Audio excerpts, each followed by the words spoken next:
ईसा मसीह में प्रिय भाइयों तथा बहनों, मादा कलीसिया 3 जुलाई को दुकराना एक त्योहार के रूप में मनाती है। 2000 वर्ष के पूर्व भारत का प्रेषित संत थॉमस प्रभु यीशु मसीह के लिए जीवन कुर्बान करने की स्मृति आज हम मनाते हैं। पालस्तीना से सुसमाचार का संदेश फैलाने के लिए 7 समुद्र पार करते हुए संत थॉमस भारत में आया और यहाँ सुसमाचार का बीज बोया।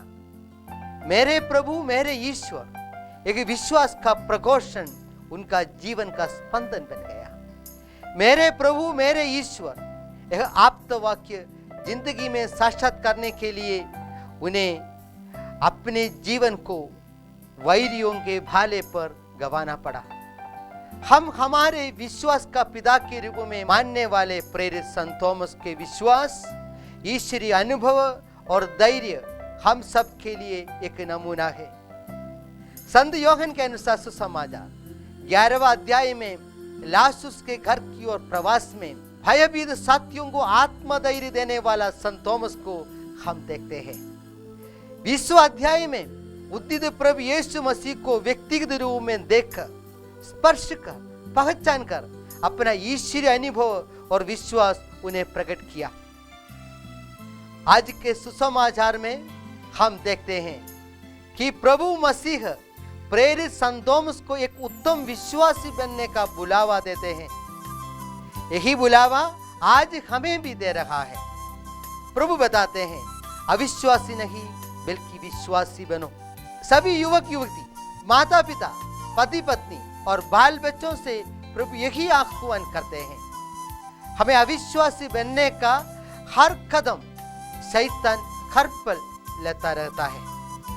पाठ्यक्रम के किताबों में ईश्वरीय विश्वास को अंधविश्वास के रूप में दिखाते हुए बच्चों को सुधारने और सलाह देने यह अपराध घोषित करते हुए शैतान अविश्वास का बीज दुनिया में बोते हैं। स्वातंत्र के नाम पर ईश्वर की आज्ञाएं और कलीसिया की आज्ञाओं मिट्टी में मिलाने के लिए शैतान सहयोग देते हैं।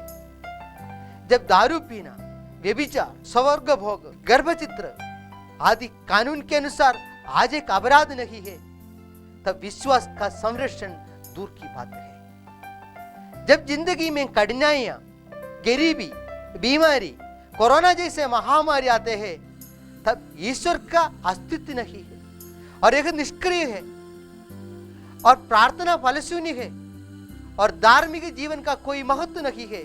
इन सब भावना शैतानिक है। आज की चुनौती भरी हमारी जिंदगी में अगर प्रेरित संत थॉमस के समान विश्वासी और धैर्यशाली हमें बनना है तो बिना देख के विश्वास करने के लिए प्रभु आह्वान करते हैं। क्योंकि प्रभु बताते हैं संत योहन के अनुसार सुसमाचार अध्याय 20 वाक्य 29 में कि धन्य है वे जो बिना देख के विश्वास करते हैं। क्योंकि पवित्र रोटी में यीशु की उपस्थिति, पवित्र तेल और पवित्र जल में पवित्र आत्मा का सहवास, इन सब बिना देख के विश्वास है। यही विश्वास पर प्रभु अनुग्रह देते हैं। चमत्कार और चिन्हों के अभाव में भी ईश्वर में विश्वास करने के लिए एक पवित्र वचन संकेत देते हैं। प्यारे भाइयों और बहनों, अविश्वासी नहीं बल्कि विश्वासी बनो। प्रभु का यह आदेश को हम अपनी जिंदगी में लागू करने के लिए कोशिश करेंगे। इस कृपा के लिए प्रेरित संत थॉमस से हम विनती करेंगे। सभी को दुकराना त्योहार की शुभकामनाएं देता हूं। सबको जय यीशु।